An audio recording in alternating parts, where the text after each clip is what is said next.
We'll call the City Council regular meeting for Monday, April 3rd, 2006 to order, and we'll begin with Pastor Jim from the Watertown Wesleyan Church to lead us in prayer.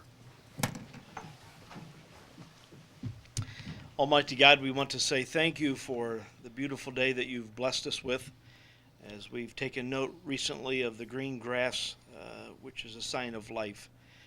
I pray that you would be with the mayor and the city councilmen and women tonight as they discuss and decide perhaps many issues, that there would be a sense of unity and that your smile would be upon everyone present today. Thanks again for your love for us, and we want you to know that we love you. In Christ's name we pray. Amen. Amen. Pledge of allegiance. I pledge allegiance to the flag of the United States of America and to the republic for which it stands, one nation under God, indivisible, with liberty and justice for all. Roll call, please. Arbogast. Here. Garnis. Here. Gisselbeck. Here. Heller. Here. Johnson. Here. Meisenheimer. Here. Solberg. Walder. Here. Wilson. Here. And York. Here. Thank you. Item number 1 is a motion to approve the minutes of the City Council meeting held on March 20th, 2006. Is there a motion, please? So moved. So moved by Alderman Solberg. Is there a second? Second. Seconded by Alderman Meisenheimer. Is there any changes? If not, all in favor say aye. Aye. Opposed? Motion carried. Item number 2 basically is a transfer of the liquor license from Mr. T's to the 1910 West Kemp, which is basically the extension service. It's for the NRA banquet, and then it'll be returned back to Mr. T's. Apparently this has been done in the past, so we'll have a public hearing. Is there anyone to speak to the issue? If not, then we'll close the public hearing and ask for council action. Is there a motion, please? So move. So moved by Alderwoman Waldner. Is there a second? Second. Seconded by Alderman Wilson. Any further discussion? If not, all in favor say aye. Aye. Opposed? Motion carried. Item number 3, second reading of ordinance number 5-17, repealing the existing chapter and establishing a new chapter, 5.05, signs and outdoor advertising. We'll begin with a public hearing.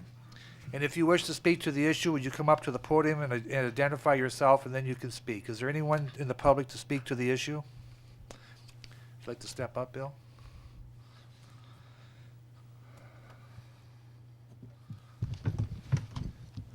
My name is Bill Ortmeyer with Service Signs. I've been selling signs in Watertown for the last 18 years. Spoke to council a couple weeks ago. I'm against the ordinance as it is currently written, for the reason that it's too restrictive.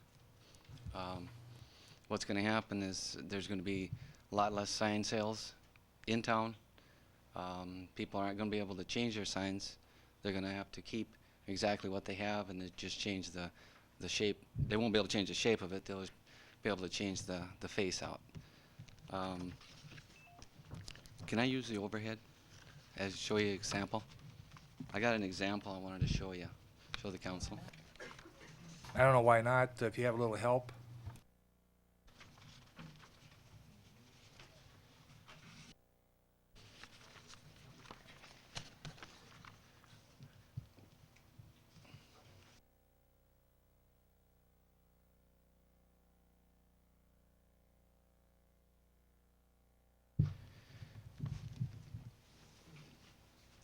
The reason I want to show this is when you read the ordinance and look at the ordinance as it's written, until you go out in the field and you apply it to the businesses and institutions that are out there, you don't know exactly how it fits.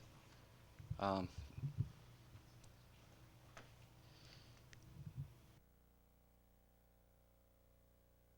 example, the Lake Area Tech is zoned institutional. They're allowed 24 square feet for their building. Their building is 2 blocks wide by 1 block across. They have 4 frontages. You look at the door where the logo is, that's 84.5 square feet. The awning is 20 square feet. There's 34 square feet for the Technical Educational Center, and then our identification on front, I believe, is 30 square feet. A total of 168 square feet.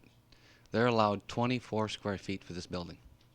The building is very large, and they need more square footage than that. That's what is on for the building. What I'm going to do is I'm going to put, for freestanding signs, I'm going to show you what they're allowed and what they're allowed for square footage.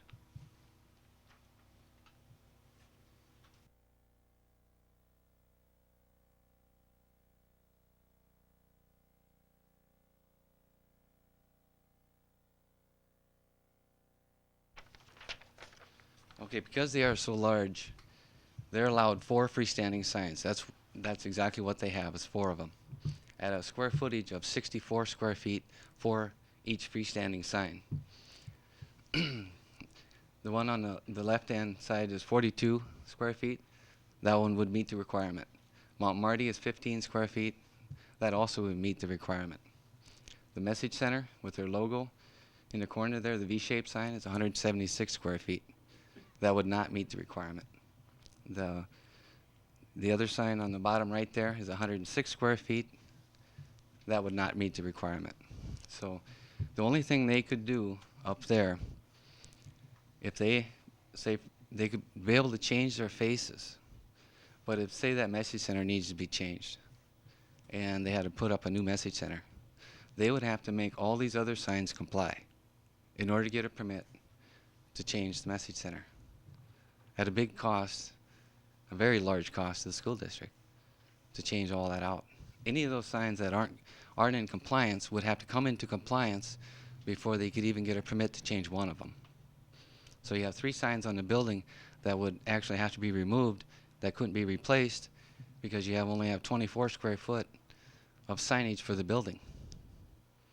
Then also they would have to change 2 of these pylons from 176 square feet to 64 and 106 to 64, which is a lot smaller than what they have. That's an example not only just for the lake area, but also it follows in suit the same for the businesses. Their signs out there aren't going to meet the requirements, and any changes they want to do, what they're going to end up doing is just changing the face. Because you can change the face, you don't even need a permit for it. That 176 square foot one, if they want to change those logos out and put new panels in there, they can do that. But if they take the sign down or change the shape of it or size of it, then they have to make all the other signs comply to the ordinance. Same way with the opposite one. They can change the faces, but we don't need a building that's 2 blocks long and a block wide having 24 square feet of signage on the building. They need more signage up there. They need what they have. They're not over signaged. Does anyone have any questions on what I've shown so far? Do you have a recommendation to address the issue that they were trying to address with this bill? My recommendation would go back to the old sign ordinance. Go back to the old sign ordinance till we have something that works for the city. There's over 300 families that build signs in this town. What kind of example are we given with all these restrictions? You have Persona, you have ESCO, two major sign companies in Upper Midwest building signs. I'd like to ask, I don't know if it'd be to you, Bill, or to the sign committee. One of the things from the very beginning is we were going to incorporate the sign companies with this committee so that everybody'd be working together to be on the same page. Did that happen? I believe Mark Stein was with the Planning Commission early on, and I myself was not asked. And I've come up here and tried to explain the ordinance and show you guys what this ordinance is going to do when I found out about how close it's getting. I asked for a copy. Speaking with Mark Stein, if he wouldn't, he said if he wouldn't have been on the board as much as he was, the restrictions would even been greater. If he wouldn't have been there, you know, they wouldn't have been there. Defense to the Planning Commission, when I was up here talking to him, Andy Mahold said, what do you see in the ordinance that would have to go to variance? And I didn't see anything. For the simple reason, when you read the ordinance, you don't know what happens until you actually go out in the field and you apply it to the businesses and apply it to the institutions. It needs to be field tested before it's put into law. That's why I'm up here, because I'm out in the field every day and I see what's going on. But We Lake don't- area, Bill, if they don't do anything, they're fine, right? They don't That's do correct. anything. If they're content with the signs they currently have, they can change the logo, they can change anything they want as long as they don't change the things that you talked about. As long as they don't change. So if they're content, there's not a problem there, is there? Except we're not just talking about Lake area. No, Right. We but can this have was another this place is an just like example it. that he used, and what I'm saying, he's assuming that everybody's got a problem. That's not true. Some people are very content with what's there, and they're not going to change anything, and they're not going to have a problem with this. True or false? True. They're not going to have a problem until they need to change their signs. But Hold it. Bill's talking. If you wish to speak, you have to come up and identify yourself. Mike Meyer, if there's a storm and the sign blows down, to put that sign back up, you have to go back in accordance with the ordinance. You have to follow and they the would put it ordinance. back the same way that it was. No. Then you gotta follow the new ordinance. If somebody was driving down the road, struck my sign and tipped it over, and it was more than 50% damaged, I would have to follow under the new ordinance. Thank you. Are there other examples, Bill, that you'd like to point out to the council? I just want to talk about one other thing. When you put the moratorium on the signage, it was to keep people from getting under the radar of putting up signs under the radar to beat the ordinance. And I just want to explain kind of what happened to the other place, and they're up here tonight. They weren't trying to get a sign under the radar. They got caught between the radar. They ordered a sign from Prasanna in December. The only thing is, the installer wasn't notified or hired until after the moratorium went in, and the common public, the business people out there, they don't know. They didn't know, and what happened was, I tried to get a permit, and we can't get this sign up. That's why I was asking the last time I was up here that when a sign is off the roadways, it should, because of the way it's viewed, it appears to be a lot smaller. When it's off the road and it's up in the air higher, it's a further distance to the sign. It's going to appear a lot smaller than it actually is. Now we got a sign in storage because of the moratorium. That's been in storage for 2 months. We got a $10,000 sign sitting there, and these people would really like to have it up. And that's why I'm asking to go back to the old ordinance until we have an ordinance that's going to work for the town. It's not an easy thing to write this ordinance. You know, Planning Commission spent a lot of hours, a lot of time, and I understand that. But don't pass something that you know is not going to work. Let's get it right, and then let's pass it. Let's go back to our old ordinance. Let's get back to work and get our signs up. Okay, anything else, Bill? I think that's, unless there's any questions. I just have a question for Brian. Can you shed any light on this?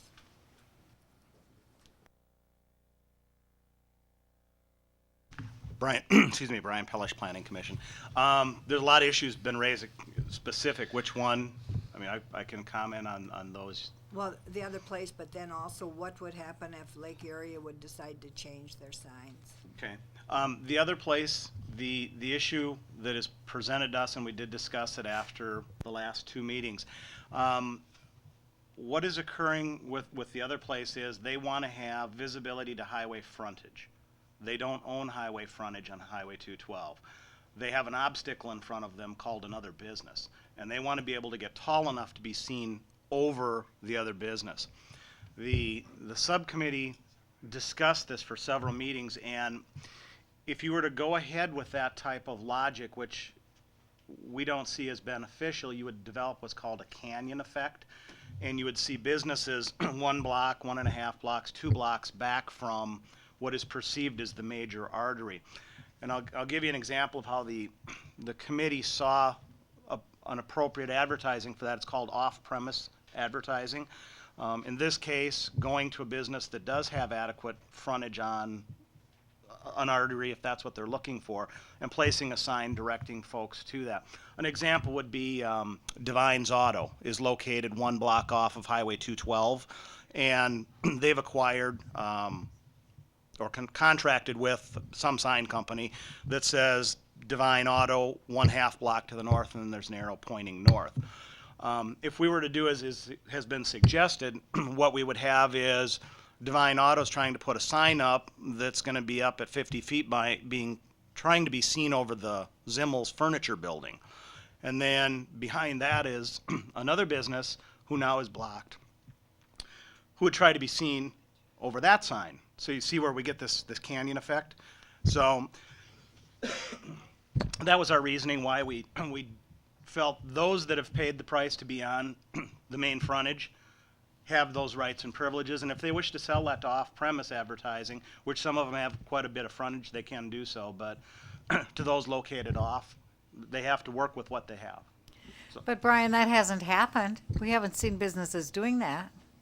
We have a request right now to do it. But I mean, with our old ordinance, all these years we've had Watertown, we haven't seen signs going up. I mean, we've got Yes, some we have. tall We have signs, quite a bit of signs have gone up. And every year, if you look at, in the last progression of the last 5 to 7 years, signs have been continually getting taller and taller, especially on 212, trying to be seen over the next business. What we're trying to do is put a cap on that there's a maximum. It ranges from, I believe, 20 to 30 feet in the ordinance, depending on the amount of frontage in the zones that they have. So all we're trying to do with this is create a level playing field, so the term "the sky's the limit" is not really the case. Do you think that it makes sense, though, for a building the size of OTEC to have a little tiny sign like would be required in the ordinance? Do you think that makes sense, looking at it from a common sense standpoint? Common So sense. I'd have to jump out of my car and run up there to see what the name of the school is? I think everybody in this community and as well outside of the community knows where Lake Area Tech is. Well, let's forget Lake Area. Let's say it's Okay. something new that's coming to town. Do you think does it make sense in your head that we'd have a little tiny sign on a great big building on a great big lot? Does that make sense to you? The example, Nancy, that you pointed out, I think is unfair to ask me that question. That great big building, let's put it to another example. Are we talking about Econo Foods? Their signs conform with the new ordinance. We're talking about a Hy-Vee, their sign complies, other than height, to the new ordinance. Those properties have sufficient frontage to do what they're trying to do. To the point that this hasn't been road tested. 23 months of work went into this. Mark Stein brought sign application after sign application in. It was road tested. We tested Sharp Chevrolet. We tested Tractor Supply. We've tested a whole host of these to see if, does this really make sense? Are we being overly restrictive or too liberal? And that's how we propose this ordinance. So to use an extreme example of a vocational institution who really isn't selling a product compared to Main Street, we worked with the Chamber of Commerce Government and Affairs Committee. This was a give and take process, and I think we have a pretty darn good ordinance on our hands. Does J&L Harley's sign that is up quite high, does that follow the new ordinance? I would have to yield to city. I was not asked specifically on that. I see.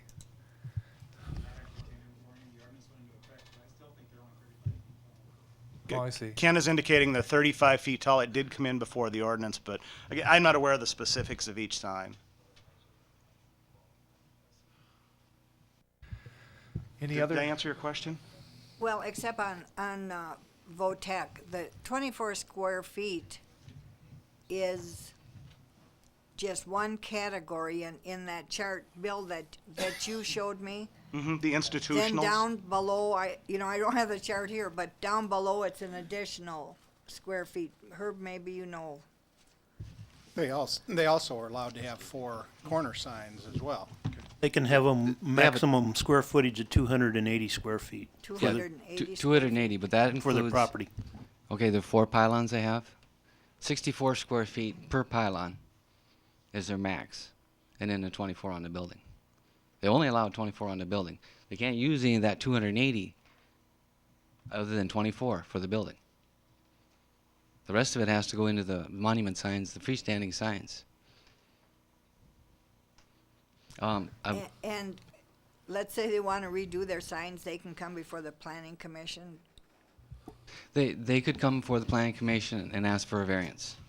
But if we're going to pass something that we need to give a variance to Lake Area, how can you turn down any of the business people in town?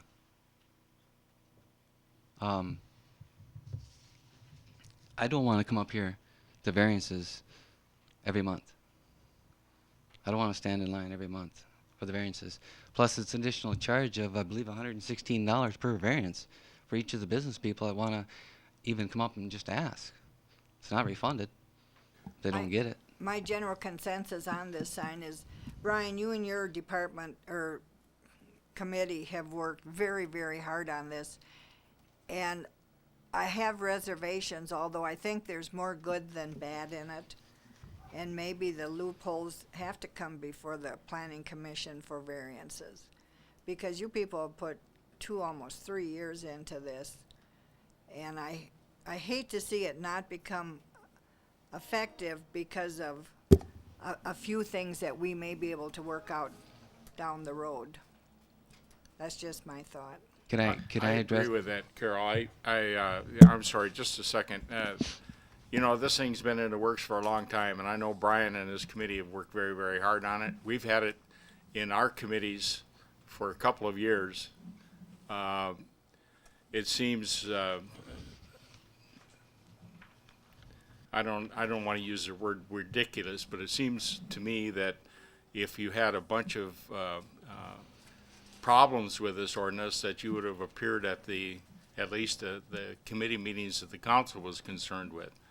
To come at this late date and have a complaint, or to have the council decide that they can't go along with this ordinance because of a few little issues, it just doesn't make sense to me at all. What have you been here, Bill? 3 times? 4 times? At least 3. Yeah. At least 3. Thank you. I've been here ever since I got a copy of the ordinance. I would like to make a comment on the other place. After Brian, he explained that you want signs going up in the air and going high and trying to reach the main corridor, 212. If I can use the screen again, I got photos on the other place. I just want to show you what they have existing and what they wanted to go to that they can't do. I'm going to show you what their restrictions are. And this is another example of what business people are going through. Well, the other place's address technically is 1003 9th Avenue Southwest. Is that correct, Jody? Yeah. So it actually is Highway 212. We have a mailing address of 212. Yeah. Frontage on Highway 20. Okay, that's the existing sign. It's 45 feet in the air. What we were wanting to do, but I want to explain, and the reason I want to show this one first is they already have 2 freestanding signs. One out by the road, which she uses for a copy change, run her specials and stuff. Okay? They're only allowed with 125 feet, they're only allowed 1 freestanding sign. So if they take this cafe sign down to replace it, they can't replace it with another one without a variance, because they already have a freestanding sign by the road. Okay? So if they take the big sign, one of the comments will take the big sign, put a copy change on it, and put it out by the road. There's highline wires there. They can't do it. Okay? So what they want to do is they want to place it right as it exists. Okay, show you an example of one that they wanted to do, and one that the height restriction would where it would be.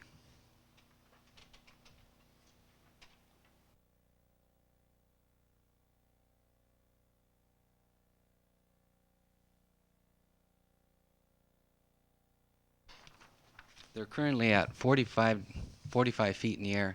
They wanted to lower it down to 35 and put a 10 by 12 sign up to advertise for the other place. The height restriction, they would have to put it up at 25, which just barely clears the building. It's not going to do them near as much good unless they can get it up in the air. And the distance it's off Highway 20 and off 212, that sign's going to appear to be awful small, even though it's a 10 by 12. That's only 120 square feet.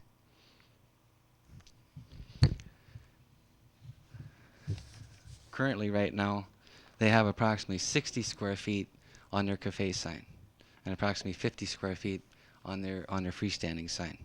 So they have about 110 with 2 freestanding signs. So if they take the 60 square foot one down, they can't put up another freestanding sign without a variance. And this is what's going to be happening with many of the businesses in town when they want to change their signs. They got to make all their other signs conform or go to variance, and we don't know how the variance board's going to, how they're going to, if they'd accept it or wouldn't accept it. We won't know that till you go to variance. But this particular one, very unfortunate, very unfortunate. They're caught between the radar. They never tried to slide under the radar. No, nothing intentional. Now, Bill, I'm kind of confused here. The top one goes with the ordinance. The bottom one is Right. not In order for compliance. them to get the top one, they'd have to do several things. One, because it's 120 square feet, they're C1. They're only allowed, I believe, about 80. What's that? Oh, they're I1. Okay, they're I1. They're allowed only about 80 square feet, so they'd have to rezone to highway commercial C3, and then they have to take their other monument sign down. Then they could have this one at the height that is up there, which does them very little good. Yep, the top one. But they'd also have to rezone their property. They'd have to take down their copy change out by the road and rezone. It's a lot of work and a lot of effort for a sign that's really not going to be that effective. The old ordinance, they could have it the bottom way. They could have it up 40 foot. They could even have it higher. They're asking to put a sign up that they used to have one at 45. They want to put it up at 35. We're not going up with signs. That's actually coming down. That's why I say it's too restrictive. We can't put them on top of the buildings. In this particular case, Brian, you might be able to answer if we pass the ordinance and you've got one that slips in the cracks, is there an avenue, Board of Adjustments or something like that they can take the case to? I'd hate to rewrite the whole ordinance because of one thing that's slipping through the cracks. As I said 2 meetings ago, there was several pieces of activity that were in the works that nobody was aware of until after the fact. One of them was Advantage RV. Was one of them, as you'll recall, came in right at the very beginning. They had a project underway. There's this one. There may be several others that I'm not aware of. I've not been exposed to those. The real issue is, as Brad indicated, I don't think we want to be stopping the development of the ordinance for a single issue. If we have a single issue, let's deal with that as a single issue. I really don't have heartburn whether you allow this or don't allow this as far as the specific piece of property. That's really not the spirit and the intent that we've brought forward with this. It's in general terms. We talk about new property development to Walgreens, for example, that just finished, they comply to the new ordinance. A nice, tastefully done piece of property. Well, to the mayor's comment about their address is Highway 212, that's simply where a mailbox sits. There is no legal frontage on Highway 212 as the building permit that we saw to this. Their legal frontage is Highway 20. If they were properly addressed, their address actually should be 815 10th Street West. Just one other comment. You guys all remember, like I do, that the reason we got started and asked Brian and his committee to start putting this ordinance together was because 5, 6, 7, 8 years ago, someone from Brookings drove through Watertown on Highway 212, went back to Brookings at their city council meeting, and they were trying to do the same thing. They were trying to put a city ordinance together to control the signs. And the subject matter came up that Brookings don't want to look like Watertown. That's how this all got started, folks. And it's a mess out on 212. And it's a mess all over. And unless we do something about it, it's going to continue to get worse. If you want a junky looking town, fine and dandy. Keep the old ordinance. If you want to try to make it better, that's what we're trying to do. Any other comments for the public hearing? Mike? Mike Meyer. I'm talking about the banners.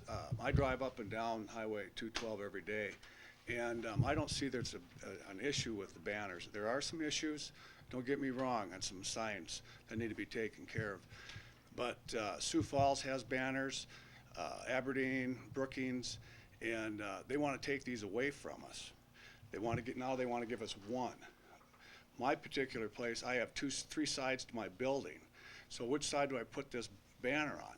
You know, Uptown has bars uptown, have 2 spots, front and back. TSC, Runnings, Menards.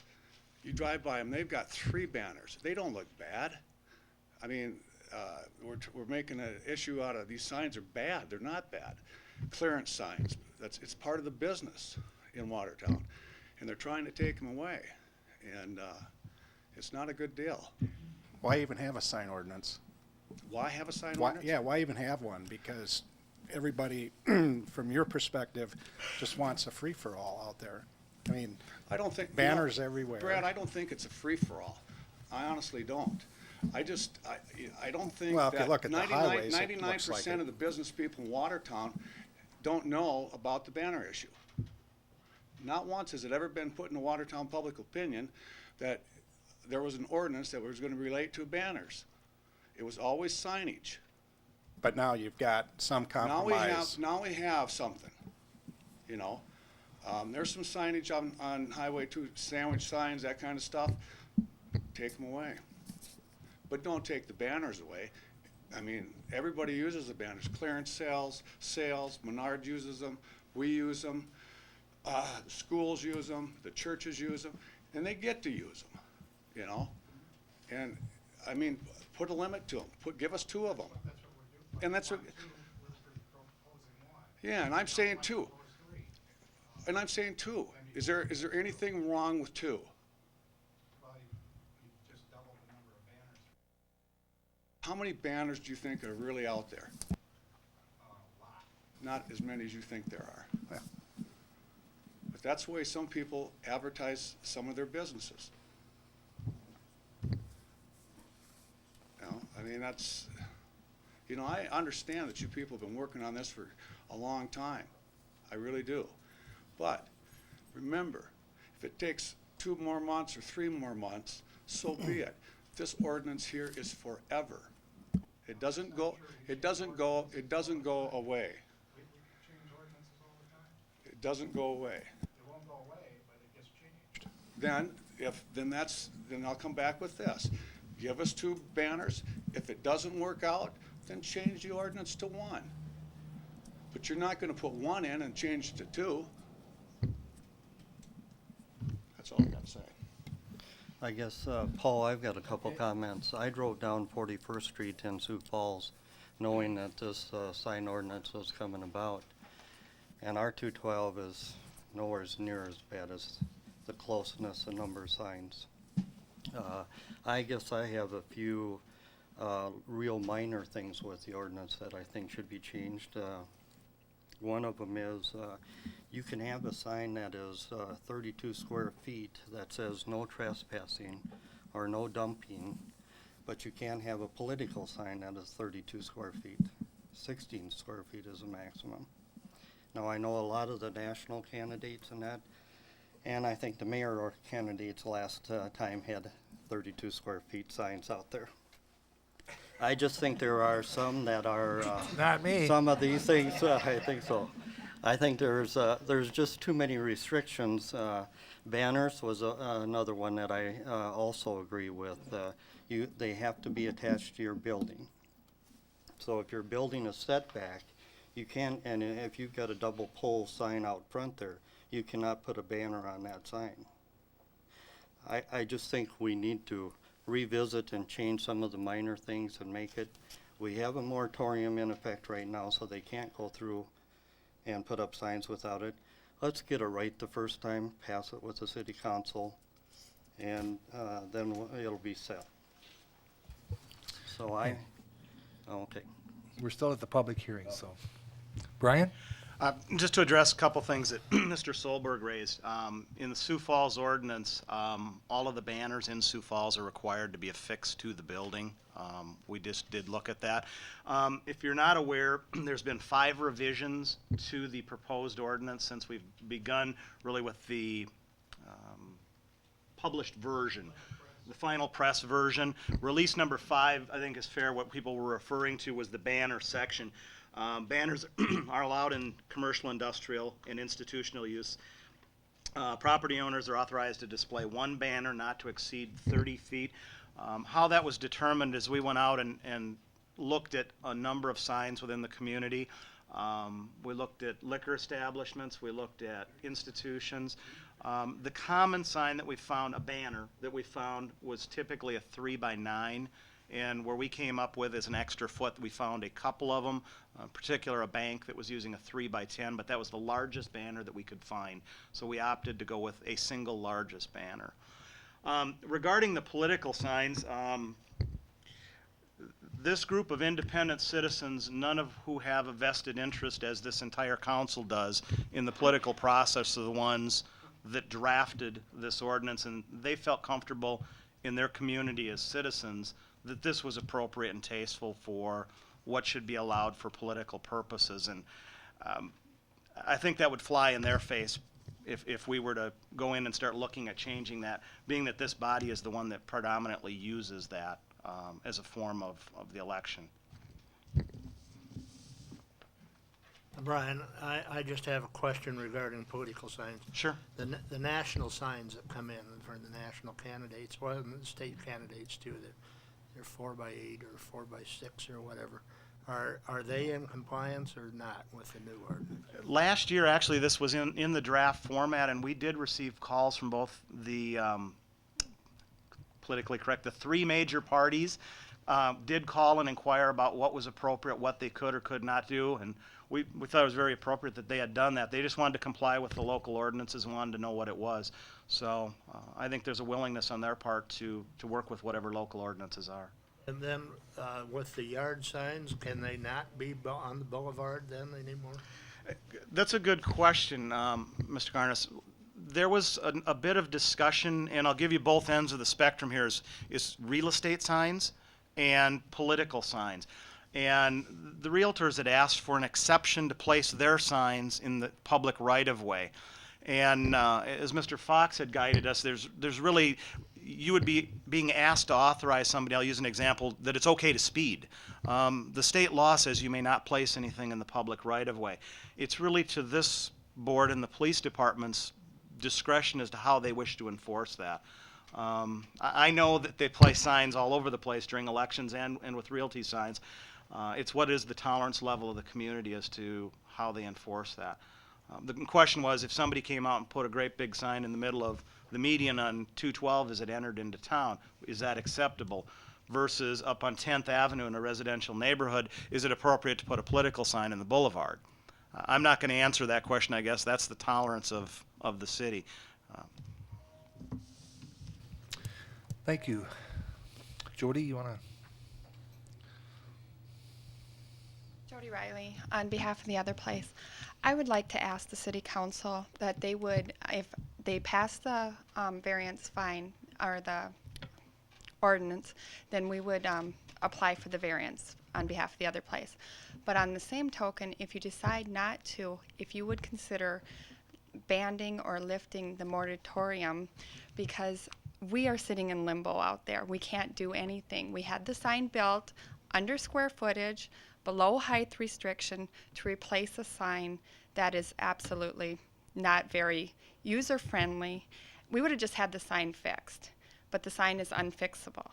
So what I'm asking is that we would like to get our sign up that has been paid for, has been used, but again, we're going to be in limbo if this keeps going on for another 2 months, 3 months, wherever it goes forth. So And you're perfectly happy going before the Board of Adjustment for the for the variance, if that's what we need to do, but either way, we need to get this Right. addressed. Okay. Stanton, like with the camping place, where we went ahead and gave our blessing to them putting that up. I mean, is it within our rights to say that you were basically in progress under the old ordinance and we're going to allow that to happen as a council like we did with the other one? I guess the distinction, I think, in this case is that with regard to the fireside campers issue, the council at the time was adopting a resolution imposing the moratorium on both off-premise and on-premise signs, and the council expressly directed me to say, insert language in this resolution that we're adopting this evening that exempts fireside campers from the moratorium that's about to be imposed. Arguably, I guess we could go back and amend the resolution that imposed the moratorium to add another one if that was your direction. But with regard to the action that's before the council tonight at second reading, I don't know, short of amending the resolution, which you're going to hear about something similar in item 8 this evening, where we're going to do just that with a resolution previously adopted by the council. I don't know how we could do that tonight with the action that's before the council right now at second reading. But we could amend the resolution that you previously adopted.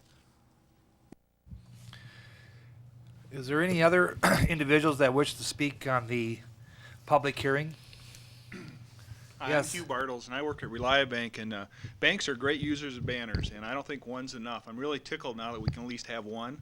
I was told a couple weeks ago we couldn't have any, and in the original draft I understood that we could have banners on the building. We couldn't put them out on our property in the greenway. And I was willing to live with that, but I think one is not enough. We have a great building that has 3 exposures to busy streets. Which side am I going to pick to put it on, folks? Now, who am I not going to advertise to?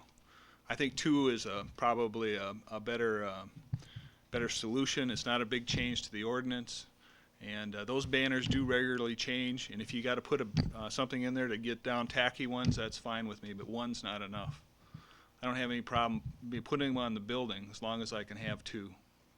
Because I do have 2 great busy streets that I'd like to advertise to. And the other comment I would have, I certainly hope this doesn't turn out like some of the other city ordinances, like the number of trees you got to have, and the fact you can't have parking lot lights or any lights on your property that shine out. They got to shine down.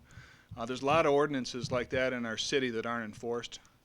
And if you're going to pass this ordinance, I certainly hope that you brush the dust off of this, keep the dust off of this one, and brush the dust off of some of these other ones, and go around and tap some people on the shoulder and say, you owe us 10 trees. And to do some of that. If you're going to pass a sign ordinance, I certainly hope it's enforced. Thank you, Hugh. Anyone else to speak before the sign public hearing? Paul, I had one other little comment that the sandwich boards are not allowed. And some of the small businesses uptown use small sandwiches board for their noon specials and that. And I think that's another restriction that is probably too restrictive. Thank you, Dennis. Yes, Bill? One last thing. Brian mentioned Walgreens. Walgreens looks good. It really does look good. But Walgreens, I just want to comment, didn't get everything that they wanted. They wanted banners saying "Welcome to Walgreens." They hang them on their flagpoles. They couldn't do it because there's no banners. Last thing I want to say is, the ordinance is intended to clean up the town. A restrictive ordinance like this will not clean up the town. What it's going to do is it's going to keep the same exact frames and structures on the street, because if they change it, they got to make it so small, and they probably would have to change 3 or 4 other signs on their property. So nothing's going to change except for the face that goes in and out of the sign. So over a period of time, your frame's going to rust, and these signs are going to get in real disarray, repair, and you can't repair them. It's going to get worse looking if you're too restrictive. That's my last comment. Thank you, Bill. I wanted to say something. I don't know if I could wait until council action, but I really appreciate Mr. Ortmeyer, and I don't know him. I appreciate the times he's come up here and spoke with us. And I guess if I'd have been on the sign committee, I would have tapped him on the shoulder and said, you better come to a couple of our meetings. We need to talk. Very knowledgeable, knows his business, knows his stuff, knows the clients in Watertown. And I too was on the council when this whole thing started. The intent of a sign ordinance was to clean up the town, to keep things looking good. As for what the people in Brookings said, it was really kind of nonsense to me. They should be lucky to look like Watertown, actually. I shouldn't have said that. But But you did. But anyway, the intent was not to make things so tough on businesses that it's just one more stumbling block for businesses to try and even get started. There are businesses that are around to tell us what's going on. I travel on 3 states on a regular basis. I love signs. They tell me where I'm going. They tell me what I'm supposed to be doing. I think we need signs, and I said at the very beginning, and those of you on the sign committee that were there know that I said we need something between a carnival appearance and a place where you have to jump out of your car and run up and look what the signs say on the building, because they're all little gold signs that all look alike. We don't need that in Watertown. I think we still do have some work to do on this sign ordinance. I respect completely the committee's efforts that they've put into this, but I don't think we're ready yet. I think we need to talk to some experts like Mr. Ortmeyer. My comment. Thank you, Nancy. Is there anyone else that'd like to speak on the sign ordinance for the public hearing? If not, then we'll close the public hearing and we'll be going to council action. Is there a motion to either approve or disapprove the revised sign ordinance? I'd move that we approve the ordinance. There's a motion to approve the ordinance as written. Is there a second? Second. Seconded by Mr. Wilson. Discussion. Mr. Mayor, I would like to do a substitute motion. Stan, how would that work with the substitute motion? Well, I think what is this on? Yes. I think what Mr. Solberg ought to do is state what his substitute motion is and then see if there's a second to it. Okay. I would move that we send the sign ordinance back to the planning commission to resolve some of the differences that we have right now. Okay, there's a motion, or what we call a substitute motion, Stan. Is there a second? Second. Seconded by Mr. Giselbeck. Now we vote on that? So you can ask for discussion. Yeah, or okay, you any can vote. discussion, please?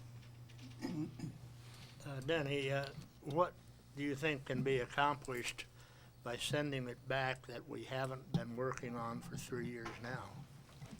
Well, I think there's some people that weren't aware of the banner issue and some of the other things that have come about since they have said that that has not been public notice in public opinion other than it's a sign ordinance and what effects it has.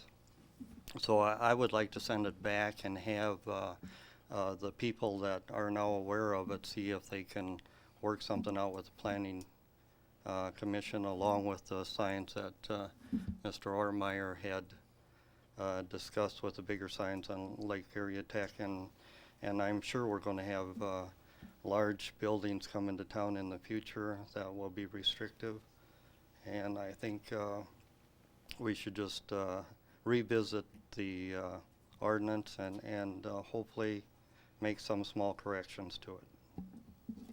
I think the two main issues that I've really heard tonight is, number one, the other place. I think there's a way to deal with the other place to accommodate that. And then banners, and if we go from 1 to 2, I think we've solved that issue, and we can make it more restrictive if we go that direction. As far as the larger signs, I mean, the intent is to slowly grandfather down. We're not looking to make a wholesale change. We want to grandfather things down to a point where our community still has signs but does not have as large of ones, and as we slowly grandfather down, we're going to see a slow change in the community. Places like Watertown High School get by just fine with limited signage, and I think Lake Area Tech, you know, it's not necessary to have your garage doors painted and everything painted, and if they were standing here saying that they were really worried about it, then it might be different. But as with other ordinances, this is a beginning. It's a living document that can be changed on a 2-month notice, basically. If something comes up, we're never going to get a perfect ordinance, and I think we ought to start somewhere. And you know, and I would like to see see us go to the 2 banners, and then I'd want to address the other place separately. But I think we ought to proceed with some action tonight, because we're just going to send it back and send it back and send it back, and at some point you got to make a decision. Well, Brad, it's probably just as well to do that as to throw all these people onto the Board of Variance. Those folks are already saying, you know, we're granting way too many variances in this town, slow up. And every time that I come to a Board of Variance meeting, there's people all over here, everybody looking for a variance of some kind. That tells me something. If everybody wants a variance to an ordinance, and they all seem to make sense in some way, and the board is granting a lot of those, you know, what's the sense in putting another ordinance out there that's just going to call more people up here to get variances? Just a couple of comments here. Regarding the banner, I have no problem going with 2. Being secured to a building, that doesn't always work, especially some of the businesses that are set back.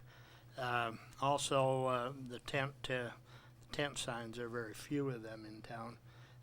If we could make some adjustment, you know, on the securing of the 2 banners and allowing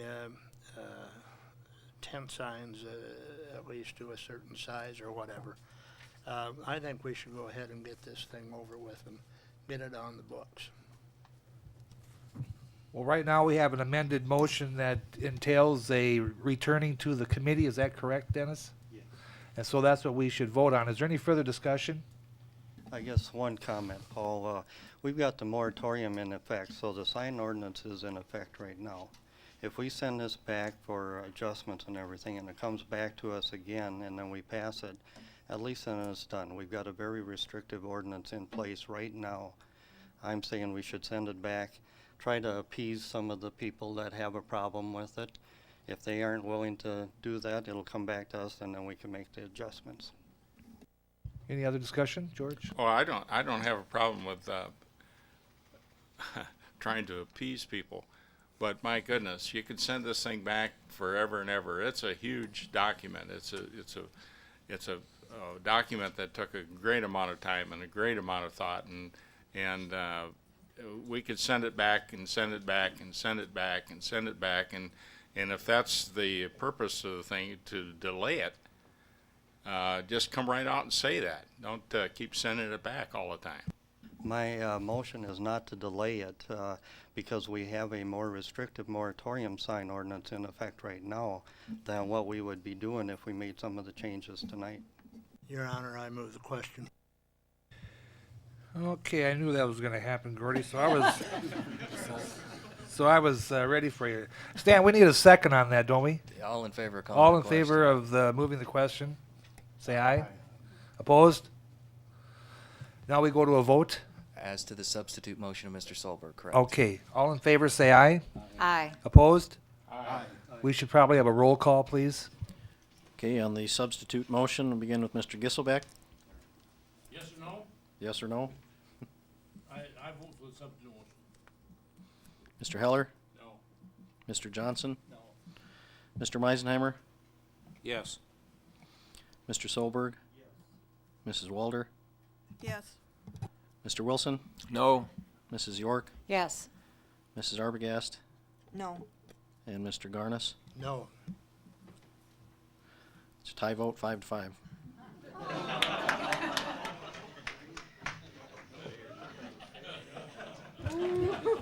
I'm in the hot seat. I would have to agree with the people that have been here. I think we should, I would approve that we send it back to the committee for just a few revisions. And so I would say yes for the amended motion.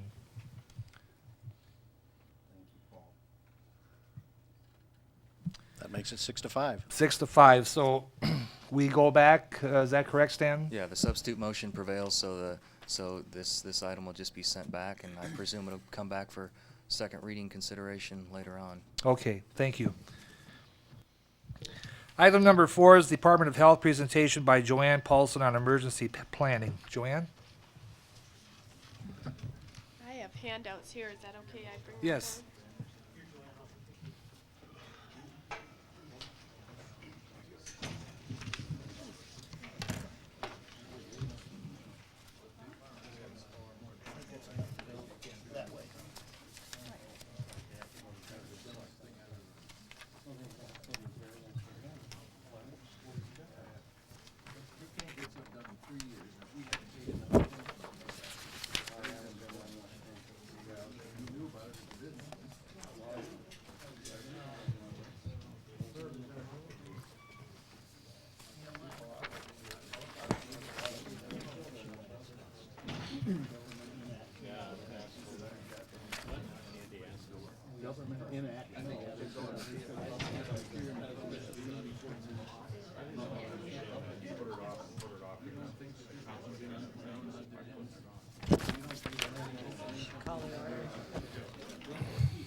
Are we ready, Joanne, for your presentation? As soon as they get it up, I'm Okay. ready to go. There it is. Thank you, Josh.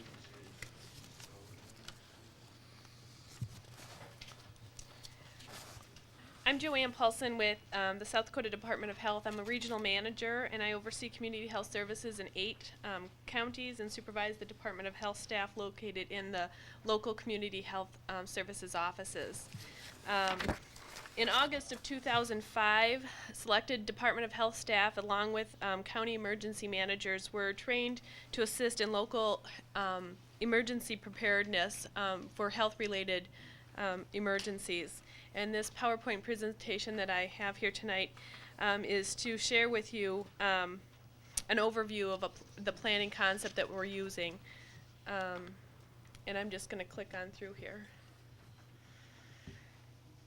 We are currently, the state has started what we call pod planning. Based on recent intentional and natural disease outbreaks in the United States, such as the 2001 anthrax attacks and recent influenza seasons, the U.S.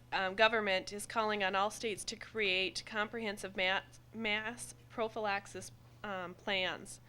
Currently, the federal government has a Strategic National Stockpile Program, which is the SNS up in the upper left-hand corner. The SNS program stands ready for immediate deployment of supplies and medications to any location in the United States within 12 hours. Push packages, as they may call them, can be transported by 8 or 9 tractor trailers or 1 wide-body aircraft. And the governor of the state has the authority to request deployment of these supplies based on declaration of a health emergency in our state. So once supplies are deployed, our state needs to have a plan in place. And the pod, which is a local point of dispensing, is the planning concept being utilized in South Dakota to quickly dispense emergency pharmaceuticals to individuals in the state. And so you can see by this slide here that from the federal level, it comes into the state, and the pod is the concept to dispense those medications to individuals in our state. The goal is to reach the entire state population within 48 hours after the activation of a pod. And Watertown has been selected as a pod site, as a pod location for planning and implementation. For success of that planning and implementation, local community support is essential. As we talk about the pods, I'll just give you some big picture for the state. We'll talk about how we talk about pods in tiers and their sizes. The following slide that you're going to see is a map of pod locations, and they get prioritized in tiers and categorized by size based on the population the site might serve in the planning for planning purposes. So you can see here tiers equal the level of priority. There are top 10 priority pod sites, and we had to tier them based on resources available to get them up and running. And then as well, there are levels to the pods based on size of the population that they may serve. And so we've got neat little graphics of P-pods there to show you. A level A pod is expected to treat up to 50,000 people in 48 hours, all the way down to a level D pod, which is up to 10,000. And so here's the map for the state of South Dakota, and Watertown is a Tier 1 location, which is estimated to serve up to 50,000 individuals. There are 29 other communities in the state that have been selected that are also asked to set up a total of 34 pods. As you can look at the map here, there will be 2 actual locations in Rapid City and 4 locations in Sioux Falls. And every other community is just having 1 site. This is just a map of coverage so you can see the concept of how they developed the size of the pod. They took a 50-mile radius looking at a population density map to see how many people may be served by a pod's location. This is the organizational chart we've been given to work with planning here in the community. Each location is being challenged to select a local facility for use for implementation, as well as to select and gain commitment for key volunteer roles to manage or to actually implement this pod. The Watertown Pod Planning Committee has surveyed both the Watertown High School as well as the Connington County Extension building to assess feasibility in the use of those facilities. And currently we have the Extension building set as a primary site for our pod in this community. The local pod organizational chart that you're seeing here is actually based from the incident command system. And the key volunteer positions we are asking to be filled by the state include the pod manager at the top, the pod security chief, operations section chief, logistics section chief, planning section chief, finance administration section chief, and facilities manager. And the Watertown Pod Planning Committee has numerous key volunteer roles filled with city and county staff at this time. And as we go along here, I'm trying to incorporate where we are in the process in Watertown, as well as giving you the overall picture of what is going on in the state. So if you have any questions, just let me know. This is a summary of total pod personnel needed. This slide is showing you that in thinking of Watertown being a pod, a level A, that how many volunteers we're going to need to implement this dispensing site. We're needing a total of 714 volunteers to work 2 12-hour shifts. So you can see the first 12-hour shift, that's 1 12-hour shift, you're going to need 357 volunteers for all the positions to actually implement a pod in the community. And you're thinking 2 12-hour shifts, 1 24-hour day, that's 714, and then you'll have them come back for the next 12-hour shift. So 714 total. You're looking at the whole statewide projection being over 16,000 volunteers if they'd implement all the pods in the state. This is just a sample pod vehicle traffic plan that we were given as a tool to work with. And our pod sites are being asked to develop local street traffic plans. The Watertown Police Department has actually provided and been part of the planning process as well, and they provided us with a plan here in Watertown that guides traffic by assigning directions of traffic on designated streets and closing streets to allow for only one entrance and one exit to the extension building.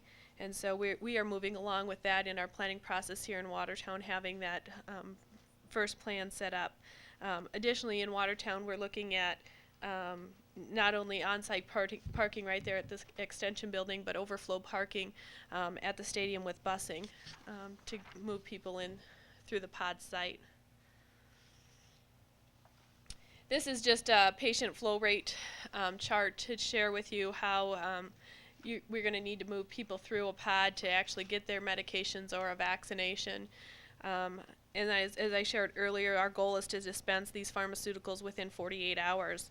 And this guide, this will guide us in our operations, and you can see that Watertown, being level A pod, is challenged to serve over 1,000 individuals per hour. This again is just this is a patient flow sample map to guide us as we move forward. And this is kind of where we're getting started here now in Watertown, we got our outside traffic street plan, we have our facility location, we're getting our key volunteers filled in, and we're going to be moving on into to developing our patient flow map for the actual facility here in Watertown, as well as additionally looking at traffic from outside communities coming in and filling even more volunteer roles. As I said, there were going to be 714 eventually needed. Not that you're going to fill in every name for 714 volunteers, but you're going to want to have banks of volunteers in different areas that you want to be able to go to say, this is what we're doing and we're going to need your help if we would actually have to implement this plan.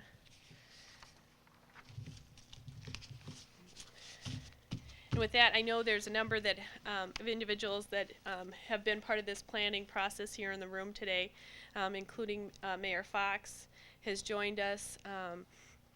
Herb Bloomquist has been there. Connington County Extension, our Connington County Emergency Managers, Jim Sutton is part of that. And earlier I saw Police Chief VTech as well here. They've all been a part of this planning process. And so if you have questions at this time, I'd be glad to answer those.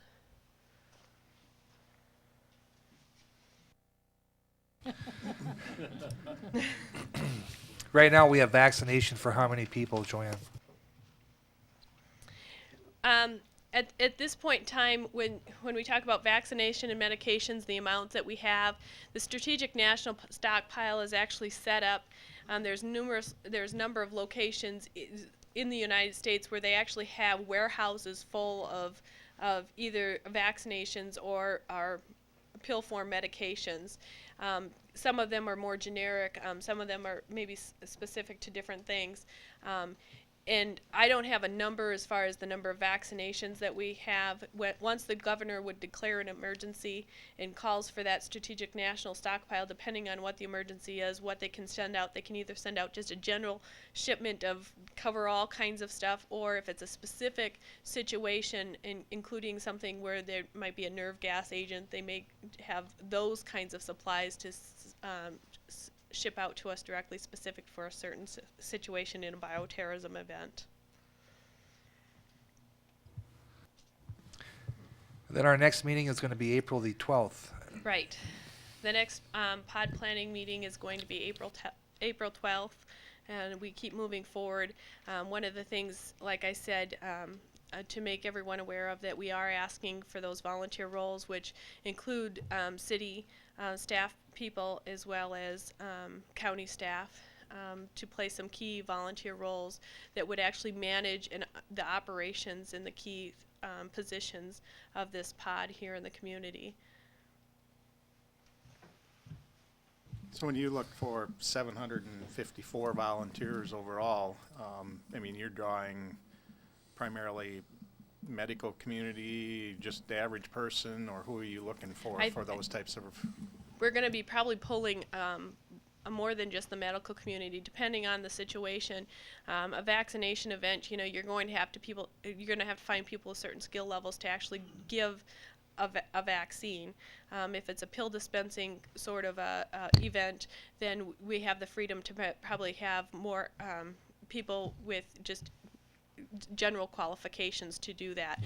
But we are going to have to pull more retired folks that have maybe in the past had experience with vaccinations or in the medical community, as well as the current medical community. You know, we've talked about you're not going to be able to count on, you know, like hospital personnel, because they're going to have maybe their own crisis and lockdown at their facility.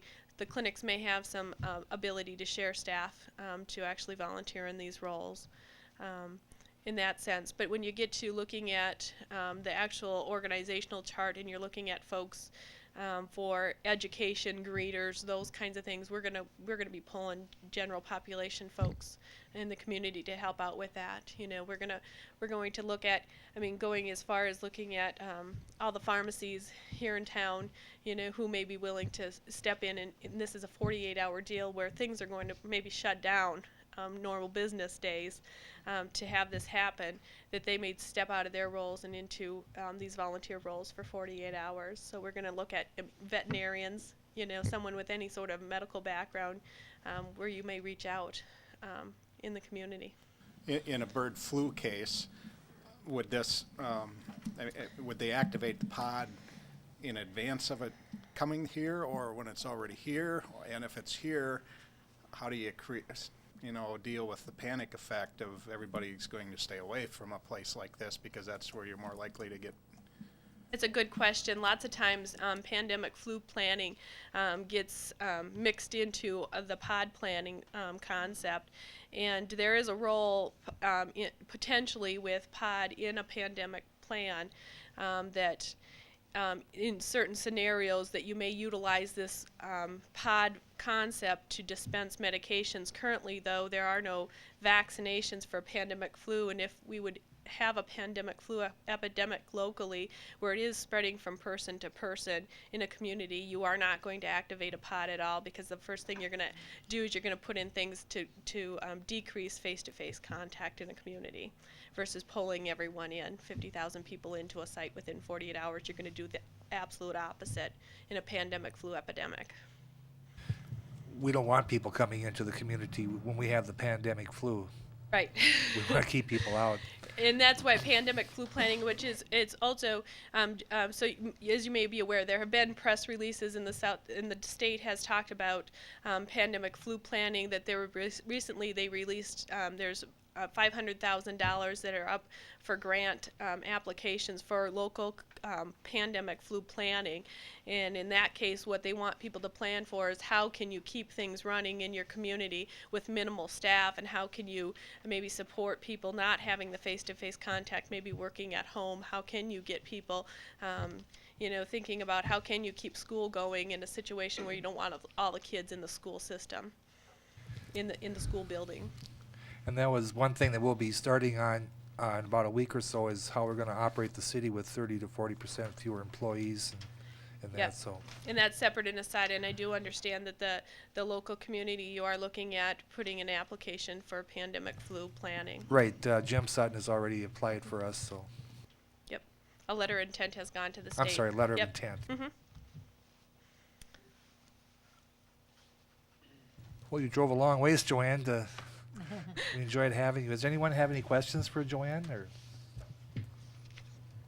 Well, thank you very much, Joanne. We certainly look forward to working with you in the next few weeks. Thank you very much for your time. We just wanted to make sure everyone was aware that we are working on Yep. this process and preparing in the community. Okay, thanks again, Joanne. Agenda item number 5 is the first reading of ordinance number 6-05, establishing the R2A single-family attached residential district. There'll be no council action required. Herb? Thank you. Yes, no council action required tonight. I will provide a brief explanation of the proposed ordinance you have in front of you. The new chapter for Title 21 was developed as a result of a first district study.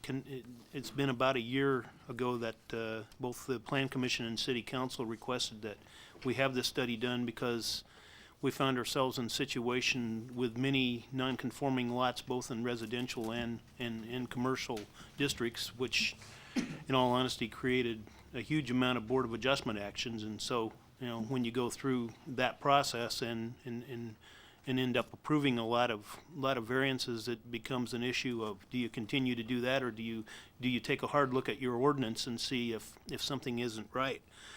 Well, in this case, what we found in the R2 zone, and that's what we're looking at tonight specifically, because that was the area of town which had the biggest problem. What we found is in the R2 zone, we had over 67% of the lots in that particular zoning district that either didn't comply for lot size or lot width. What I'm talking about is the square footage or the frontage. Again, a lot of a Board of Adjustment actions because it didn't. The lots they'd come in and they'd want to build a garage, or they would want to build a deck, or whatever the case might be, and because they didn't meet the minimum lot requirement, it was automatically a variance. The problem, as we look back, we believe was created back in the early '80s when a version of Title 21 was adopted at that time that created what you see in Northeast Watertown. 9,000 square feet minimum lot size, 75-foot frontage, 25-foot front and rear yard, and 9-foot side yard. Side yards were, again, another issue. As we found with the older part of town, and that certainly has had an impact on the older part of town, as you laid those new minimum requirements on top of it, one size didn't fit all. So it was the intent, and it's the intent of the creation of this new zone. We call it the R2A zone. It's a closed zone. In other words, that means a new part of town can't become an R2A zone. It's only specified for the part of town now that is already existing as R2. It would reduce the lot sizes from 9,000 to 6,000 square feet, and that's based on the fact that when we did the study, we found the average lot size was somewhere between 6,000 and 6,500 in that area.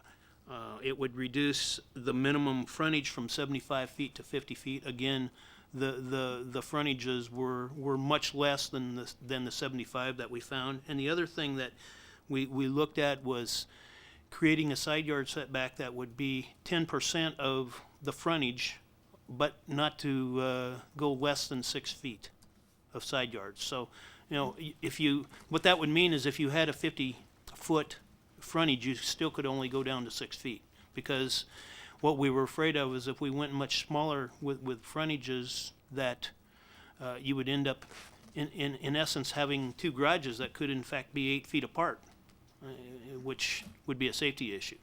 The other thing that we've taken into account as we've looked at this ordinance revision is for accessory structures, and I'm referring primarily to storage sheds that are less than 200 square feet. The setback there for those have been 9 feet. Staff is comfortable in reducing that down to 4 for just the accessory structures. What it does is it allows the property owner the flexibility to place that accessory structure close to the lot line and probably get better use out of the rest of his or her yard. The last thing I'd say that's included in the ordinance, in this old zone, it's not the intent of staff to increase the density, i.e. we reduce the lot size down, so all of a sudden we create the opportunity for somebody to potentially split a lot and put another primary structure on it. That's not the intent, and we've so specified that in the ordinance, so that won't happen. I guess that's all I have to tell you about the ordinance tonight, since this is first reading, but I would certainly welcome questions. Herb, I do have one question. Is that going to take up some of the ones that, the 50-foot lots that Planning Commission has denied? I'm speaking specifically about the Habitat for Humanity folks that were before the Planning Commission, and their lot was denied because it had a 50-foot frontage. Is that going to be in this? Is that going to be revised, that decision revised with this new zoning? I believe the answer there is no, and that was my intent for talking about increasing the density, because the situation that the Plan Commission was confronted with was a situation where a property owner actually sold off 50 feet of a lot in essence created a non-conforming lot. Under the new ordinance, that should not have been allowed, and that's why the Board of Adjustment denied it. This will not allow that, no. Herb, could you give us an example of where this area is? I would tell you it's, and next time during second reading, we can certainly bring a map that'll show that portion of town, because we'll have to do a lot of notices, but we're talking south and southwest Watertown predominantly. That's the main area. There's a few other areas that you see that R2 zoning, but predominantly it's due south of City Hall in the 4th Avenue area, but south and southwest Watertown. I think that's a good explanation. I hope it is. Thank you. Thank you, Herb. Any other questions? Yeah, Herb, on the 4 foot from the property line, would that also be from the alley, 4 foot, if they were to build? We talked about that and decided no, that would not be the case, that we would stay 9 feet from the alley, because we don't want structures right on the alley line. That creates a whole bunch of other issues, to include when plows have to go through for snow removal and trimming and et cetera. Okay, any other questions for Herb? If not, then, thank you, Herb.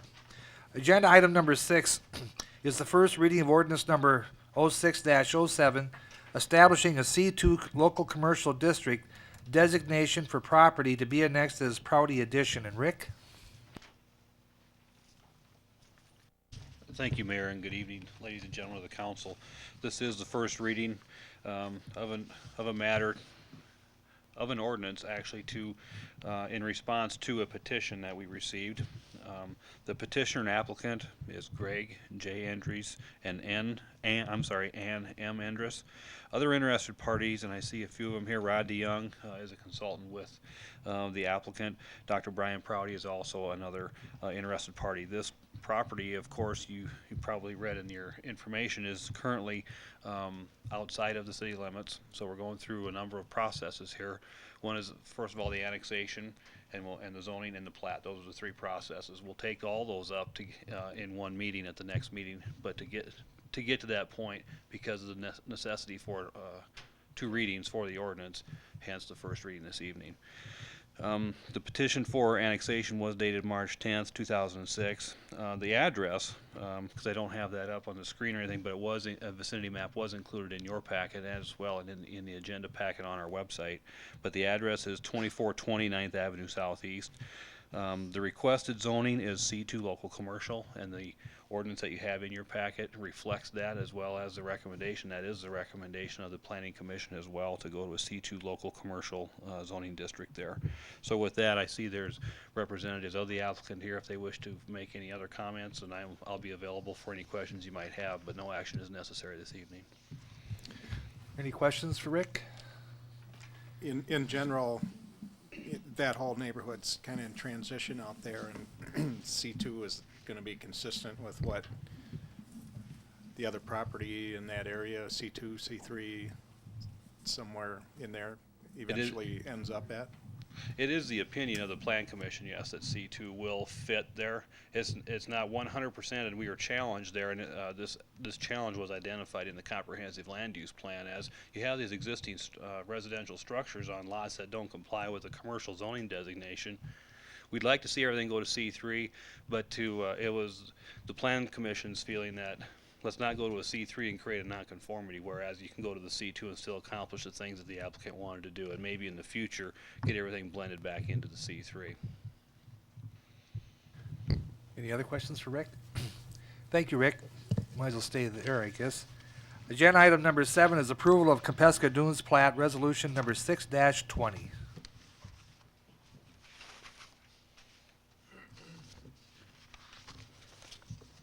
Thank you. This is the plat of Compesca Dunes subdivision. Is actually a replat of lots 20 through 26 of Putter's Green subdivision. You'll see that there was originally 7 lots located there, and the proposal is to replat that property into 6 lots. So are we reducing size? No, we're not. We're actually opening things up a little bit, is the applicant's intent there.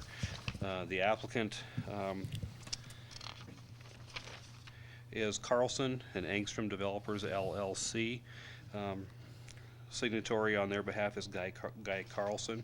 This comes to you with the recommendation from the Plan Commission for approval. You'll see that in your information on the packet, we're actually going to reduce the number of accesses that the master plan had indicated was 3. We're going to get that down to 2, and there's still some discussion, and I would ask that you give us the liberty and the flexibility at staff level to work with the consultant and the applicants in that regard in terms of the actual location of those 2 access points off of, I think it's 33rd Street is the street there. So that is one of the issues. It's primarily in Lot 6. I think the access for Lot 1 is pretty well set. There's a manhole right in the middle of the access that makes sense to be there in terms of where the lot lines are located. So we'd like to see that one set. We do need to visit a little bit more about the position of the access in Lot 6. And if it needs to move, we would really like to see just only the 2 approaches then remain. So we'll be visiting with the applicant about that. And if there's an additional work that has gone in, to have a removal. Otherwise, there's going to be a tendency for the general public to utilize those areas that really aren't intended to be accesses. And of course, we will be renewing our letter of assurance issues that have gone along with the plat of Putter's Green, lots 20 through 26, with regard to all weather surfaces to access the manholes, which is an ordinance requirement, the 4-foot sidewalks, and the developer will be installing a 17-foot wide paved surface within the easement, the 40-foot wide easement area that's indicated on the plat. So all of that being said, the recommendation and the request this evening is for approval. Okay. So moved. So moved by Alderman Garnos. Is there a second? Seconded by Alderwoman Waldner. Any further discussion? If not, then all in favor say aye. Aye. Opposed? Motion carried. Thank you, Rick. Item number 8 is the authorization of conveyance of land in Hampton Industrial Park to the Watertown Development Company, Resolution 06-22. Stanton? Thank you, Mayor. As the council recalls, in 2004, you passed a resolution, the number was 0421, which authorized the sale of 28 feet of property on the western side of the Glacial Lakes ethanol plant to the Watertown Development Corporation, who then intended to sell it to the ethanol plant for part of their rail expansion. The total area was approximately 1.6 acres. At your direction and at the request of the Development Corporation, I prepared the resolution that's before you tonight, 0622, which amends that earlier resolution and will allow for conveyance to the Development Corporation of that 28 feet at no cost. This 28 feet is the last strip of land between the 3 lots in the Hampton Industrial Park, and the expectation is it's going to then be conveyed by the Development Corporation to the ethanol plant for part of their rail expansion. Thank you, Stanton. Is there a motion then for that, please? So moved. So moved by Alderman Garnos. Is there a second? Second. Seconded by Alderman Meisenheimer. Any further discussion? If not, then all in favor say aye. Aye. Opposed? Motion carried. Item number 9 is the authorization of sale of $1,303,130 worth of sales tax revenue bonds to pay for the storm sewer and non-point source pollution improvements. Resolution 06-23. Tracy? Thank you. As the title of the agenda item indicates, this will authorize a sales tax revenue bond that the intention is to sell this to a state in the form of a state revolving fund loan transaction. You may recall that in February this year, the council authorized an application to the state for low interest financing for the stormwater project in southwest Watertown. The application has been submitted, and we've worked through all the details in terms of the financing for the project, and this resolution is the result that will authorize the sale of the bonds and the loan transaction. In addition, the resolution pledges capital improvement sales tax dollars toward the repayment of that loan, and really the third significant thing that this resolution does is authorizes the mayor and the finance officer to execute all the documents necessary to complete the transaction. So with that, I would ask for your approval and entertain any questions that you might have. May I have a motion, please, for approval? So moved by Alderman Giselbeck. Is there a second? Second. Seconded by Alderman Solberg. Any further discussion? Just to comment that the State Water Board did approve this loan on Friday, and so this resolution is the last pieces necessary to get that done. Also, one of the interesting things about it is that our sales tax collections that we're pledging to this covers the loan by about 660%, which is phenomenal. I mean, Sioux Falls right now, the loans that they're taking out, they have about 180%. That tells you the strength of our financial position in this community as far as borrowing money. And also the fact that you signed one side and I signed the other. Okay, any other discussion? If not, all in favor say aye. Aye. Opposed? Motion carried. Next, we'll take both of these under one motion as applications for abatement or refund of 2005 mobile home taxes. A is Lee Hill R. and Joanne Lossing for $147.34. And then item B is Highway 20 Homes for a 98 Dutch for $1,087.74. We have a motion then to approve those abatement or refund of taxes. So moved. So moved by Alderwoman Walder. Is there a second? I'll second it. Seconded by Alderwoman York. Any further discussion? If not, all in favor say aye. Aye. Opposed? Motion carried. Item number 11 is a motion to approve the bills and payroll and authorize payment. Can we have a motion, please? So moved. So moved by Alderman Johnson. A second? So moved. So moved by Alderwoman Arbogast. Any questions or discussion? If not, all in favor say aye. Aye. Opposed? Motion carried. Next, I'll refer you to the handout of the open agenda items, and we'll begin with the appointment of Carrie Carlson to the Board of Adjustment as an alternate. Carrie, could you step up, please, to the podium? Sorry you had to wait so long, Carrie. Carrie has graciously accepted the position of the alternate on the Board of Adjustment. Mr. Brandon had asked to be relieved of his duties because of other business commitments, and so I had sent the council a copy of your biography and your qualifications to serve in this position, and Carrie is the Chief Operating Officer for Tower Systems Incorporated, and so I guess anyone have any questions? Did they tell you what you were getting into? I think she's finding out. You know, I was sat in the meeting last week and heard a lot about signs, and I hear a lot more about signs tonight, so it's interesting. Yeah. Make a motion More to to come. approve the appointment. Is there a second? Second. Seconded by Alderman Wilson. Any further discussion? If not, all in, whoops. Just that if you guys decide to make do something in the Board of Adjustment and send it to the council, we're probably going to send it back to you anyway. Okay. All right. Okay, all in favor say aye. Aye. Opposed? Motion carried. Thank you very much, Carrie.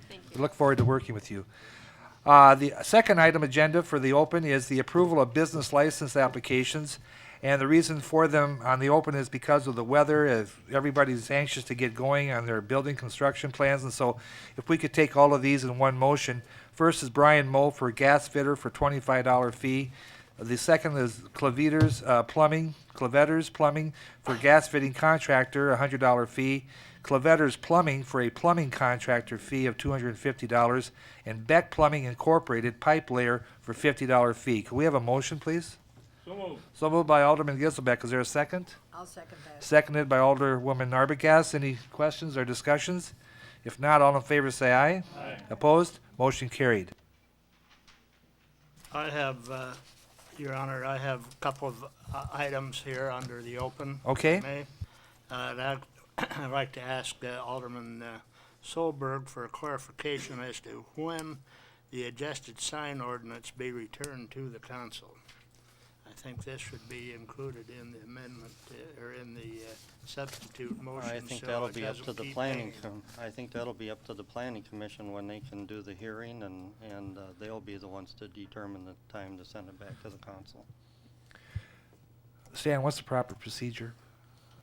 Well, certainly while the council's still in its regular session, if you want to bring that motion back up and make an amendment to the substitute motion to send some direction to the plan commission when you folks would like to have it back, that's certainly within the council's prerogative. I guess I believe that's what Alderman Garnos is referring to. Maybe that's what he's suggesting. I bring this up simply so this doesn't continue to haunt us. And if Alderman Solberg doesn't care to amend, I would so move that it be amended to bring it back before the council in 2 months. If I could, just a point of order, I do think that if that amendment's gonna happen, I'm satisfied that it probably should come from someone who was on the prevailing side, which I know there arguably wasn't one since the mayor had to break the tie, but it should probably be someone who voted in favor of the substitute motion, if that's possible. Dennis? I will make the amendment to the motion to bring it back to the council within 2 months. Is there a second? I'll second that. Seconded by Alderman Gizelbeck. Any further discussion? One other thing, where are we at on the study of those roads that are unpaved in our city? Oh, we got to vote on this one, Gordy. Oh, I'm sorry. That's okay. Any discussion then on the prior motion, second? If not, all in favor say aye. Well, yeah, Opposed? just a minute. Whoops. If I vote for that amendment, am I voting for the, amended, motion? Yeah, I mean, you're basic, what's before the council right now is that the previous adopted motion, the substitute motion, which was passed, that's being resurrected and amended. So the motion maker is now amending his previous motion, and that's now before the council. So I don't know if the vote's gonna tally up the same way or different, but Can we just informally do that? Consent? Guidance, please stand. Should we take a vote on that? Did you answer George's question? Well, the question, you're, If I vote for the amended, am I voting for the amended motion, the original amended motion? you are, which was to defer this matter to the plan commission. Now he's putting a little more meat on the bone, saying that referral has to come back before you within 2 months. So that's what's now being proposed. I guess arguably, you know, you could just send that direction to the plan commission. We'd sure like to hear from you folks in 2 months, or you can do it more formally, to Gordon's point, and actually make it in the form of a motion so you know it's going to come back here. Okay. I prefer the informal version. I will move to withdraw my amended motion. Well, thank you.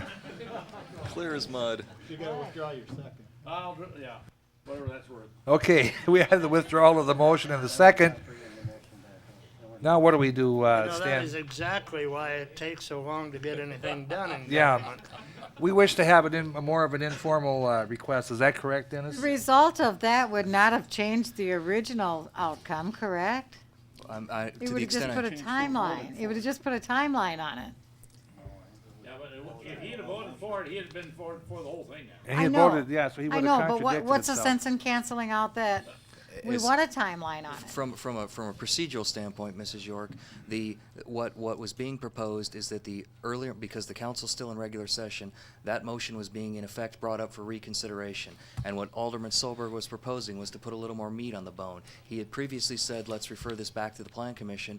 It's now being reconsidered to further clarify the motion, saying, refer it back to the plan commission, and oh, by the way, we want to hear back from you within 2 months. So the motion was being brought back up for reconsideration, and it was further being clarified. So arguably, the outcome could have changed.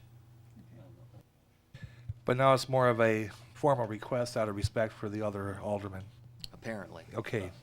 So are we okay with that then? Okay. Very good. We'll move on then to item number 13, which is old business. Hey, hold it, Gordy, hold it. I actually have one more point of, Okay. Again, asked this question, and where are we at on the study of those unpaved roads in the city of Watertown? Dave? Good evening. We had presented a map to the Public Works probably a couple months ago as far as what roads were unpaved. We can bring that before the council. I'm not sure what action the council might take as a council on that, or whether it should stay in committee to make any recommendations concerning anything to do with the gravel roads. At the Public Works Committee, there wasn't any recommendation made as far as what to do about the public road.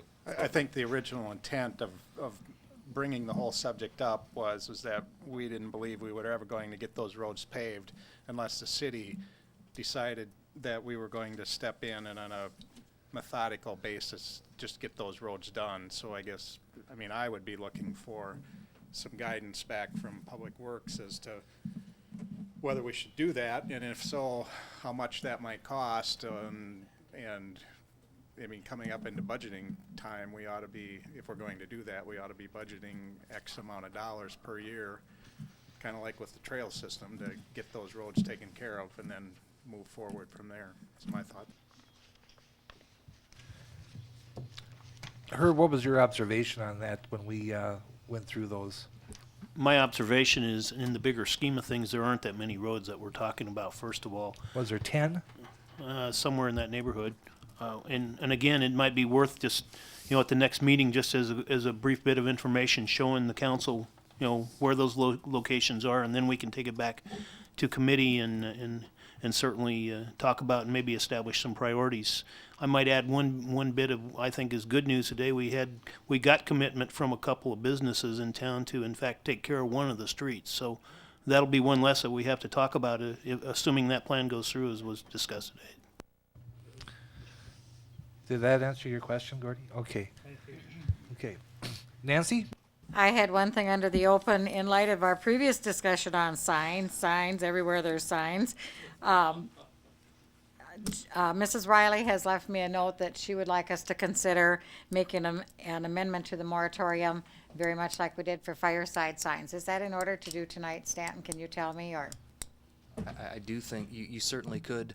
I confess I don't remember what the ordinance or the resolution number was that imposed the moratorium, but you could certainly direct me to amend that resolution to include a lifting of the moratorium as it relates to the other place, that sign application, if that's Well, what I you don't wanna think the do. intent of any of us voting for the motion that passed tonight was to in any way hold up somebody that's got some business to take care of.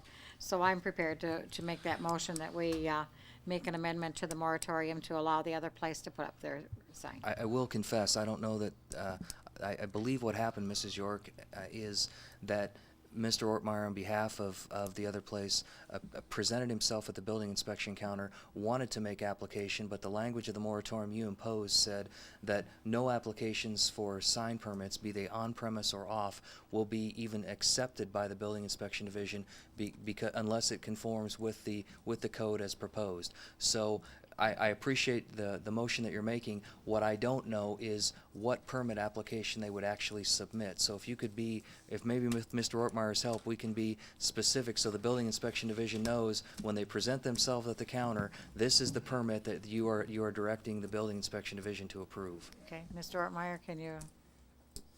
I appreciate it. Thank you.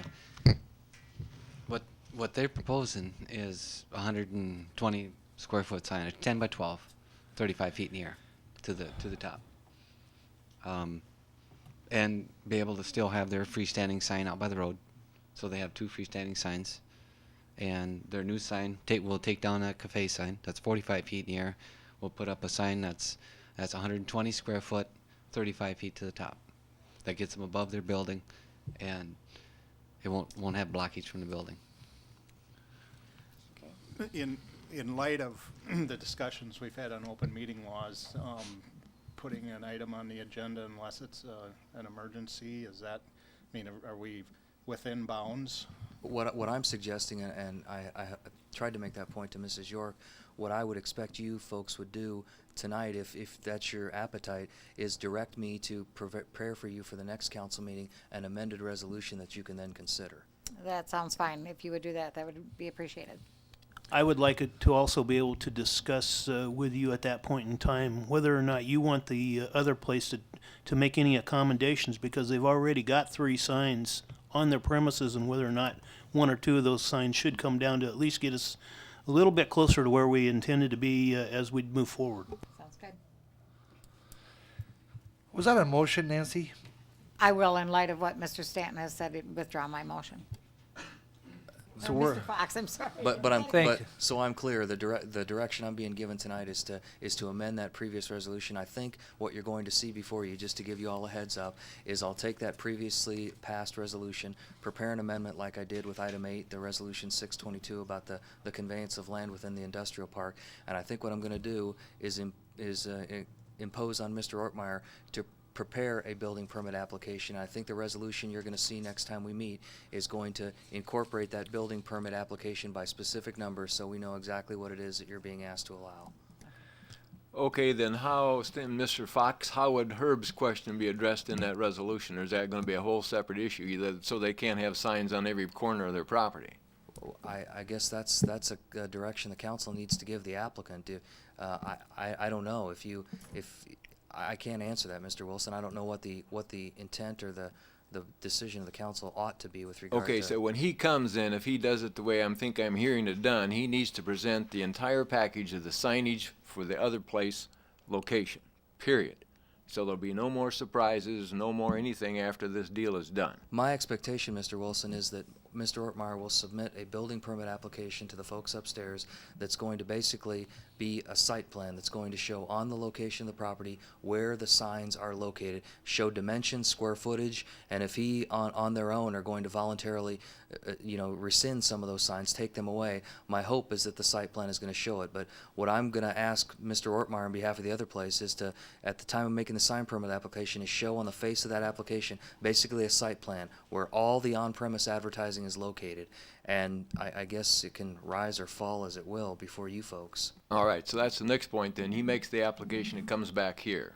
As an amended He resolution. can do nothing until it meets with this group again. You're going to have to approve an amended resolution directing Ken Buchholz to issue that building permit.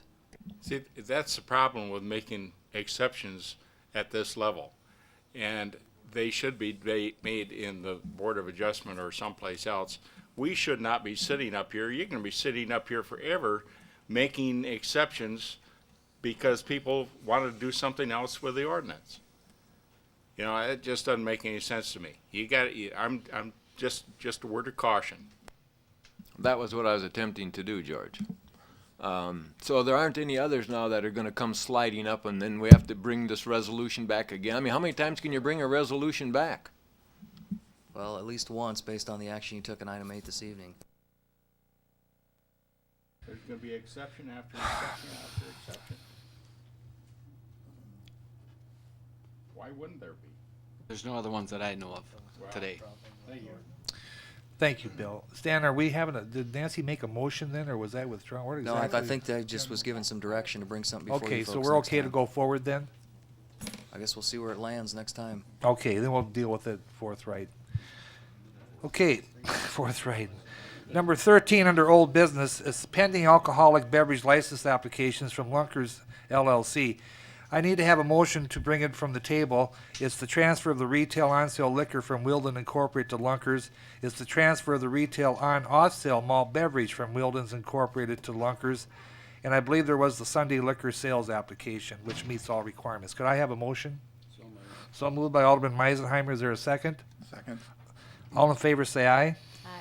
Opposed? Motion carried. First, council action, if we can do all three of these. Again, number one is the transfer of the retail on-sale liquor from Wilden Incorporated to Lunkers, which is formerly the Lakeshore. Item number two is the transfer of the retail on-off-sale malt beverage from Wilden Incorporated to Lunkers Incorporated. And then item number three is the Sunday liquor sales application. And again, that meets all the requirements for Sunday liquor sales. Can we have a motion to approve those? I'll make that motion. Motion by Alderwoman Arbogast. Is there a second? Second. Seconded by Alderman Meisenheimer. Any further discussion? Just one question. When we originally tabled this, did we go through the public hearing? We did, okay. Yes. Any other questions? I think, is Jeff here? Maybe he wants to come up to the podium and introduce himself. Come on up. Jeff Pike, I am Lunkers LLC president. Basically trying to take over Lakeshore and make it a little more casual place for lake residents to kind of become a community out there, and hope to see you all out there at some time and enjoy a burger and fries. Okay. That's it. Thank you, Jeff. Then all in favor say aye. Aye. Opposed? Motion carried. Good luck, Jeff. Any other old business? If not, we'll move to new business. Is there any new business to come before the council? Number 15 is the liaison member reports. Are there any reports? There will be no executive session, and we'll need a motion to adjourn until 7:00 p.m. on April the 17th, 2006. So moved by Alderman Solberg. Is there a second? Seconded by Alderwoman Arbogast. All in favor say aye. Opposed? Motion carried. Thank you.